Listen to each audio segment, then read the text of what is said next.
کل حضور پاک علیہ السلام کے والد محترم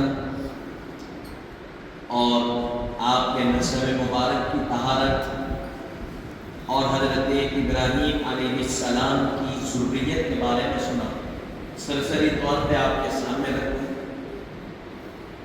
حضرت ابراہیم علیہ السلام کے دو بیٹے تھے، حضرت اسماعیل اور اسحاق علیہ السلام کے بیٹے یعقوب علیہ السلام۔ یعقوب علیہ السلام سے لے کے جتنے انبیاء ہوئے عیسیٰ علیہ السلام تک، وہ سارے کے سارے حضرت یعقوب کی اولاد میں ہوئے اور ان سب کو بنی اسماعیل کہا جاتا ہے۔ اور حضرت ابراہیم کے ایک اور بیٹے ہیں، بڑے بیٹے، جن کو ذبیح اللہ حضرت اسماعیل کہتے ہیں۔ بقر عید میں جن کے نام سے، جن کی سنت پہ عمل کرتے ہوئے ہم قربانی دیتے ہیں۔ آپ کی اولاد میں حضور پاک صلی اللہ علیہ وسلم کی ولادت ہوئی، امام الانبیاء۔ نسب مبارک آپ کے والد ماجد حضرت عبداللہ رضی اللہ عنہ کے متعلق سنا کہ 24 سال کی عمر مبارک میں آپ نے حضرت آمینہ رضی اللہ عنہ سے نکاح فرمایا۔ رجب المرجب جمعہ کے دن یعنی شب جمعہ کو حضور کا نور حضرت عبداللہ رضی اللہ عنہ سے حضرت آمینہ کے بدن مبارک میں منتقل ہوا، اور حضور اپنے شکم مادر میں 2 مہینے کے تھے، آپ کے والد حضرت عبداللہ کا وصال ہو گئے۔ حضرت رسول پاک اپنی والدہ کے شکم یعنی پیٹ میں، شکم کہتے ہیں پیٹ کو، شکم مادر۔ عام آدمی ہے، عام ہم تو بول سکتے ہیں پیٹ میں، اب رسول اللہ ہے تو جملوں کا استعمال بھی وہ حساب سے کرنا پڑتا۔ اب یہاں سے والدین کریمین کے ایمان کی تحقیق، کیونکہ جیسا کہ کل میں نے عرض کیا تھا، چند لوگوں کا یہ خیال و گمان ہے کہ العیاذ باللہ نعوذ باللہ حضور کے والدین کافر تھے، تو اب اس کی تحقیق یہاں کی جا رہی ہے۔ حضور اکرم سید الانس والجان صلی اللہ علیہ وآلہ وسلم کل کائنات کو ضلالت اور گمراہی سے بچا کر ہدایت کے نور سے منور کرنے کے لیے جلوہ گر ہوئے۔ کل کائنات کو ضلالت اور گمراہی سے بچانے کے لیے حضور دنیا میں آئے۔ آپ لوگوں کو جنت کا مستحق بنانے کے لیے تشریف لائے۔ آپ دنیا میں کیوں آئے؟ لوگوں کو جنت کا مستحق بنانے کے لیے آئے۔ تو کیا یہ ممکن ہے کہ جس ہستی کی اطاعت کرنے والے جنتی بن جائے، اسی ذات والا کے والدین کریمین رضی اللہ عنہما نعوذ باللہ اس نعمت سے محروم رہ جائے؟ ایسا ممکن ہے کیا؟ جو حضور کی اطاعت کر لیے وہ جنتی ہو گئے، تو حضور کے والدین ایسا ہو سکتا کیا؟ ممکن ہے؟ العیاذ باللہ نعوذ باللہ کہ وہ اس نعمت سے محروم رہ جائے، ایسا ہو سکتا ہے؟ ہرگز اور قطعی نہیں ہو سکتا۔ اسی لیے اس سے پہلے حضور نے کیا فرمایا حدیث شریف میں؟ میرے جتنے آبا و اجداد گزرے، کفر، شرک، ہر قسم کے گناہ سے اللہ نے ان کو محفوظ رکھا تھا۔ اللہ نے محفوظ رکھا، وہ ایمان پر قائم تھے، لیکن حضور کی جلوہ گری نہیں ہوئی، حضور اعلان نبوت نہیں فرمایا، اس سے پہلے چلے گئے، تو وہ ابراہیمی دین پر قائم تھے۔ پھر اس کے بعد حضرت نبی کریم صلی اللہ علیہ وسلم کے والدین کریمین کے ایمان کے بارے میں علماء کرام اور محدثین رضوان کے 3 باتیں بیان فرماتے ہیں، یہاں 3 چیزیں بتلاتے ہیں علماء اور محدثین جو کہتے ہیں۔ اب محدث بولے تو حدیث جمع کرنے والے، علماء عالم۔ پہلے نمبر پر فرمایا جا رہا ہے ان کا زمانہ فطرت کا زمانہ تھا، یعنی اعلان نبوت سے پہلے کا زمانہ، اور اس میں ان سے کبھی نہ کفر ہوا نہ شرک سرزد۔ اعلان نبوت سے پہلے کا زمانہ تھا، نہ اس میں ان سے کفر ہوا نہ شرک ہوا، اللہ نے ان کو محفوظ رکھا۔ دوسرا قول یہ ہے وہ پہلے سے مومن اور موحد، وہ پہلے سے مومن بھی تھے اور توحید پرست بھی تھے، اللہ کو ایک ماننے والے تھے، کبھی ان کا ایمان داغدار ہی نہیں ہوا، ان کا ایمان کبھی داغدار ہی نہیں ہوا، سلامت رہا۔ کس کا؟ حضور کے والدین کا۔ پھر تیسری چیز بتا رہے ہیں حضرت نبی کریم صلی اللہ علیہ وسلم نے بطور معجزہ انہیں زندہ کر کے کلمہ بھی پڑھایا۔ یہ ایک حوالہ ہے اس کا در مختار، زجاجۃ المصابیح، مؤلف حضرت محدث ذکر عبداللہ شاہ صاحب نقشبندی قادری مجددی رحمۃ اللہ علیہ کی کتاب ہے مشہور حدیث کی زجاجۃ المصابیح، اس میں حضرت نے یہ لکھا حضور حضرت رسول پاک نے معجزانہ طور پر اپنے والدین کو زندہ کیا، قبر انور سے کلمہ بھی پڑھایا، یہ بھی ثابت، 3 قول ہیں۔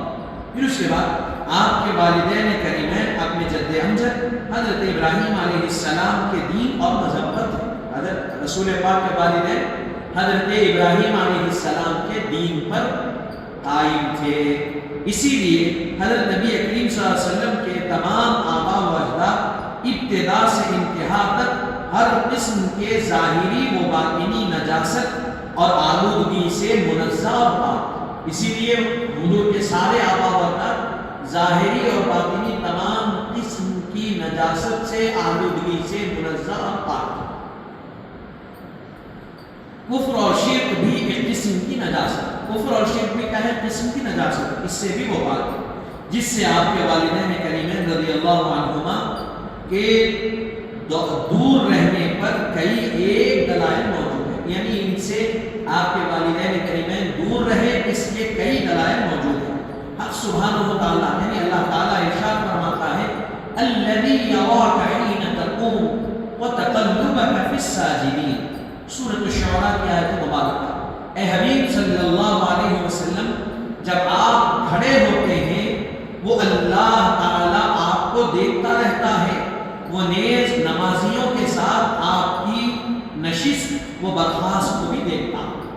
اب اس کی تفسیر میں حضرت امام فخر الدین رازی اور حضرت امام جلال الدین سیوطی، یہ دونوں اپنے وقت کے بہت بڑے مفسر، اور جو عالم بنتا ہے نا بچہ، جس کی عالم کورس کا آغاز ہوتا، ابتدائی تعلیم عالمیت کی جو شروع ہوتی، سب سے پہلے مولوی، اس سے پہلے تو ہشتم ڈپلوما پڑھنا پڑتا، مولوی میں جب بچہ آتا ہے تو مولوی میں مولوی اول اور مولوی دوم دونوں جماعت، ایک جماعت میں 15 پارے قرآن کی تفسیر، دوسری جماعت میں 15 پارے، شروع سے 15 پارے تک مولوی اول میں، پھر 16 سے 30 تک مولوی دوم میں تفسیر پڑھائی جاتی۔ تفسیر جلالین کس کی ہے؟ وہ حضرت امام جلال الدین سیوطی کی تفسیر۔ جو کوئی بچہ عالم ہی نہیں بنتا کہ اس کی عالمیت کا آغاز کسی کتاب سے ہوتا ہے، قرآن کی فہم کا آغاز کرتا ہے تو اس سے۔ پھر امام فخر الدین رازی دونوں ان آیتوں کی تفسیر میں لکھتے ہیں، یہ 2 آیتوں کی تفسیر میں لکھتے ہیں، اس کا معنی یہ ہے کہ حضرت نبی کریم صلی اللہ علیہ وسلم کا نور مبارک ایک سجدہ کرنے والے سے دوسرے سجدہ کرنے والے میں منتقل ہوتا رہا۔ آپ کا نور مبارک ایک سجدہ کرنے والے سے دوسرے سجدہ کرنے والے میں منتقل، یعنی ایک مومن سے دوسرے مومن میں منتقل ہوتا رہا۔ اس سے یہ رہنمائی ملتی ہے کہ حضرت نبی کریم صلی اللہ علیہ وسلم کے تمام آباء و اجداد مسلمان تھے، یہ رہنمائی مل گئی۔ اب یہ کیا ہے؟ مسالک احناف کی سی پر قائم ہے۔ پھر اس کے بعد حضرت شیخ الاسلام عارف باللہ امام محمد انوار اللہ فاروقی خان بہادر فضیلت چند بانی جامع نظامیہ رحمۃ اللہ علیہ سورۃ الشعراء کی آیت نمبر 219 کے تحت فرماتے ہیں غرض کہ کل خاندان نبوی اس قسم کے نکاحوں سے منزہ تھا، اس نور مبارک سے جیسے حضرت آدم کو فضیلت حاصل ہوئی، جہاں جہاں وہ نور منتقل ہوتا گیا ان کو فضیلت حاصل ہوتی گئی۔ چنانچہ آیت شریفہ وَتَقَلُّبَكَ فِي السَّاجِدِينَ کی تفسیر میں ابن عباس رضی اللہ عنہما سے مروی ہے کہ ساجدین سے مراد حضرت رسول کریم صلی اللہ علیہ وسلم کے آباء و اجداد ہے، جس سے ثابت ہے کہ حضرت کا سلسلہ نسب میں اتقیات ہے۔ اب یہاں بتلایا جا رہا ہے حضرت شیخ الاسلام عارف باللہ امام محمد انوار اللہ فاروقی مقاصد الاسلام حصے 11 میں لکھتے ہیں کہ حضرت رسول پاک کے کل خاندان آباء و اجداد جو اس زمانے میں نکاح کا صورت تھی، نکاح کی، اس سے پاک تھے، منزہ تھے۔ پھر اس کے علاوہ جیسے حضرت مبارک سے حضرت آدم کو فضیلت حاصل ہوئی، اسی طرح یہ نور جن جن میں منتقل ہوتا گیا، ان کو فضیلت والا بناتا گیا۔ حضور کا نور جن جن میں آیا، وہ فضیلت والے رہے اپنے زمانے میں۔ اور وہ تکلمک فی الساجدین کی تفسیر میں ابن عباس صحابی رسول ہے بیان فرما رہے ہیں کہ ساجدین سے مراد حضرت رسول پاک صلی اللہ علیہ وسلم کے آبا و اجداد۔ اب صحابی زیادہ حدیث کو سمجھ سکتے ہیں یا 1450 سال پیدا ہونے والا عالم زیادہ سمجھ سکتا ہے؟ تو ظاہر سی بات ہے صحابی کی سوچ کے برابر کیا ان کی جوتی کے برابر 1400 سال کے بعد کے عالم کا علم نہیں ہو سکتا۔ صحابی ہے وہ، کیونکہ سر کی آنکھوں سے حضور کو دیکھا، تو وہ کہہ رہے ہیں کہ اس سے حضور کے آبا و اجداد مراد ہے۔ تو گویا ثابت کیا ہوا؟ حضور کے جتنے آبا و اجداد گزرے سب کے سب اتقیاء گزرے، متقی گزرے، پرہیزگار گزرے، اللہ والے گزرے۔ یعنی حضرت نبی کریم صلی اللہ علیہ وسلم کے تمام آبا و اجداد متقی اور پرہیزگار تھے۔ اب یہاں سے حضرت عبد المطلب رضی اللہ عنہ کے بارے میں کہا جا رہا، یہ حضرت عبد المطلب کون ہے؟ حضور کے دادا۔ اب یہاں یہ ختم ہو کے پھر یہاں سے حضور کی جلوہ گری کا آغاز ہو رہا۔ اب یہ ہم یہاں تک ختم کر لیں گے، انشاءاللہ کل حضور کی جلوہ گری سے سماعت کریں گے۔ حضرت نبی کریم صلی اللہ علیہ وسلم کے پردادا حضرت ہاشم کی شادی بنو نجار کے خاندان میں ہوئی۔ آپ سے ایک صاحبزادے تولد ہوئے جن کا نام شیبہ تھا، مگر ابو طالب سے مشہور ہوئے۔ حضرت رسول پاک کے پردادا کا نام کیا ہے؟ ہاشم۔ ان کی شادی کس سے ہوئی؟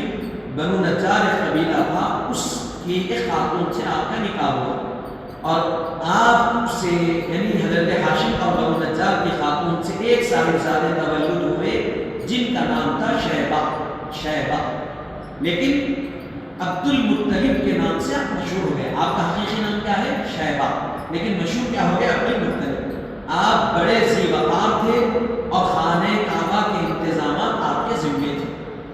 آپ سارے عرب میں عزت والے بھی تھے، وقار والے بھی تھے، اور خانہ کعبہ کا جو انتظام تھا، بلکہ خانہ کعبہ کے یوں سمجھیے متولی تھے آپ اس زمانے میں۔ جیسا مسجد بنائے تو متولی ہو، خانہ کعبہ کے متولی کون تھے؟ حضرت عبد المطلب رضی اللہ عنہ، حضور کے دادا جان۔ حضرت ابراہیم علیہ السلام کے بعد زمزم کا کنواں ناقابل استعمال ہو چکا تھا، حضرت عبد المطلب نے اس کو پھر سے جاری کیا۔ زمزم کا کنواں حضرت ابراہیم علیہ السلام اسماعیل علیہ السلام کے قدموں سے نکلا، پھر وہ استعمال کے قابل نہیں تھا، یعنی ڈھانپ دیا گیا، بند کر دیا گیا، طرح طرح کے لوگ اس پہ کوششیں کی، لیکن پھر اس کو دوبارہ صحیح کر کے عوام کے استعمال میں لائے جیسا بنانے والے حضرت عبد المطلب رضی اللہ عنہ ہو گئے، یعنی حضور کے دادا۔ آپ کو اللہ تعالیٰ نے 10 بیٹے عطا فرمائے تھے۔ حضرت عبد المطلب کو کتنے بیٹے تھے؟ 10 بیٹے، جن میں سے چند کے نام یہ ہیں۔ حضرت سیدنا عبداللہ، یہ تو حضور کے والد محترم ہیں۔ حضرت سید الشہداء، سارے شہداء کے سردار، سید الشہداء یعنی شہداء کے سردار کون ہیں؟ حضرت سیدنا امیر حمزہ رضی اللہ عنہ، احد کے میدان میں جو شہید ہوئے۔ اور ایک ہے حضرت سیدنا عباس رضی اللہ عنہ، اور ایک ہے حضرت سیدنا ابو طالب رضی اللہ عنہ، اور ہے ابو لہب وغیرہ۔ یہ ہوئے۔ حضرت عبد المطلب کے نے منت مانی تھی کہ زمزم شریف کے کنویں کی کھدائی میں اگر اللہ تعالیٰ آسانی پیدا فرمائے تو ایک فرزند قربان کر دوں گا۔ آپ منت مانگے تھے کہ اگر اللہ تعالیٰ جو ہے زمزم جو کنواں کھود رہا ہوں میں، اس میں اگر آسانی فرمایا تو میں ایک بیٹے کو اللہ کی راہ میں قربان کر دوں گا، یعنی ذبح کر دوں گا۔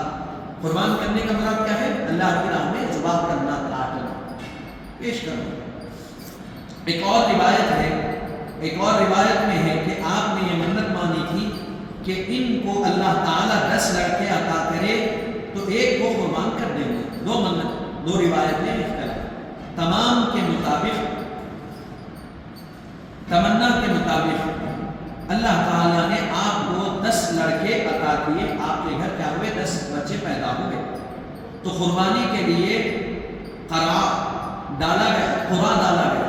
قرآن اندازی جو ہوتی قربانی کے لیے آپ کیا کیے، سب بچوں کا نام لکھے قرا کیے، اور اس میں حضرت عبداللہ کا نام ہے۔ کس کا نام ہے؟ حضور کے والد کا نام ہے، قرا ہوا۔ مگر خاندانی افراد، خاندان کے افراد عزیز و اقارب نے اصرار کیا انہیں قربان نہ کیا جائے، تو یہ تدبیر نکالی گئی کہ آپ کے نام کے ساتھ ابتدا میں 10 اونٹوں کا قرا ڈالا گیا۔ آپ کے نام کے ساتھ کیا کرے؟ 10 اونٹوں کا قرا ڈالا، تب تک آپ کا نام قرا میں آتا رہا، اونٹ کو اضافہ کیے گئے۔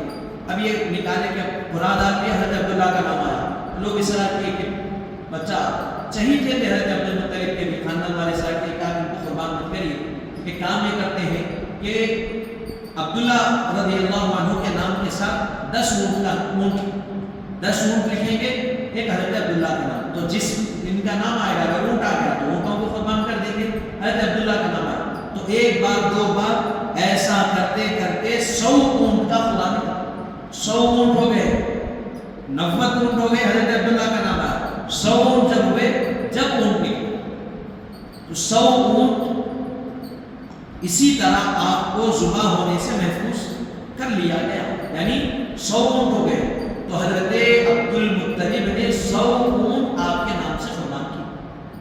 تو حضرت رسول پاک کے والد کو حضرت عبداللہ کو ذبیح بھی کہا جاتا ہے، سیرت میں لکھا، مواہب لدنیہ وغیرہ میں لکھا گیا ذبیح کہا جاتا ہے۔